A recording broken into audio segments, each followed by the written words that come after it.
क्या एक बालमन कितना चंचल और मासूम होता है। कभी किसी बेजान पत्थर या फूल पत्तों में खुशी ढूंढ लेना, तो कभी झूठ को सच मान लेना, काल्पनिक बातें करना और जिद करना और भी जाने क्या क्या। मैं जब 6 साल का था तो मैंने एक किताब में आदिम जंगल की एक बहुत खूबसूरत तस्वीर देखी। यह किताब सच्ची घटनाओं पर आधारित थी। इस तस्वीर में एक विशालकाय अजगर को एक जानवर को निगलते हुए दिखाया गया था। यह मेरे द्वारा बनाए गए उस चित्र की नकल है। Image description 1 JPG. किताब में बताया गया था कि यह विशालकाय अजगर अपने शिकार को बिना चबाए एक ही बार में पूरा निगल लेता है और फिर इसे खाने की तलाश में इधर उधर नहीं जाना पड़ता और इसे पचाने के लिए वो अगले 6 महीने तक सोता रहता है।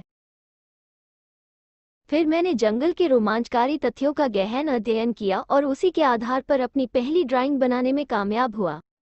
मेरी पहली ड्राइंग कुछ इस तरह दिखती थी। Image description 2 JPG.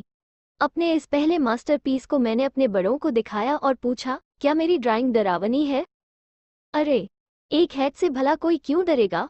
उन्होंने जवाब दिया, लेकिन ये कोई हैट नहीं है, बल्कि इसमें तो अजगर को हाथी को निगलते हुए दिखाया गया है। मैंने कहना चाहा, मगर छोटा होने के कारण हिचकिचा गया।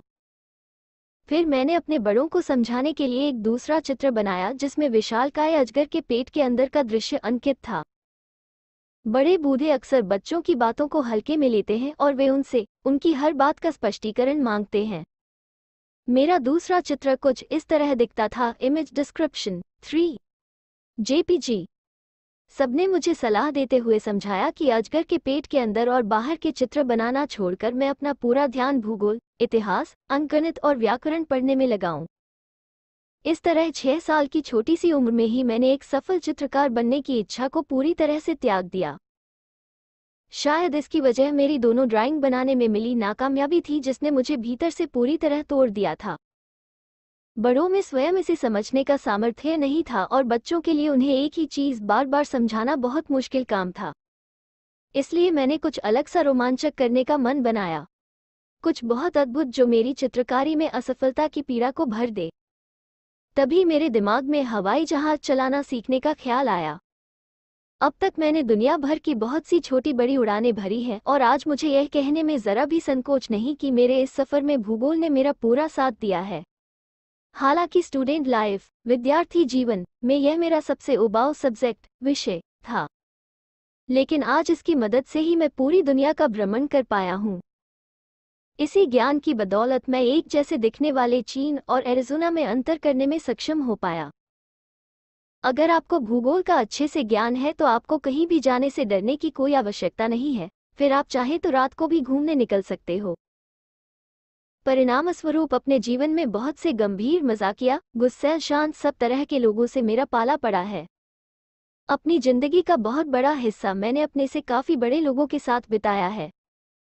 इस दौरान मैंने उनके जीवन के हर पहलू को बहुत गंभीरता से देखा और पाया कि जिन बातों से मैं हमेशा डरता था वो केवल कल्पना थी, जबकि जीवन की सच्चाई उससे बिल्कुल अलग है। लेकिन इतना समय बीतने पर भी मेरे बालमन की वो ख्वाहिश ज्यों की त्यों बनी रही। जब भी मैं किसी समझदार व्यक्ति से मिलता तो उसे बचपन में बनाई अपनी पहली पेंटिंग ज़रूर दिखाता। मेरे ऐसा करने के पीछे एक बहुत खास वजह थी।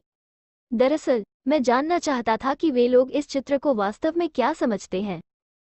लेकिन सबका हमेशा एक ही जवाब रहा, यह एक हैट है।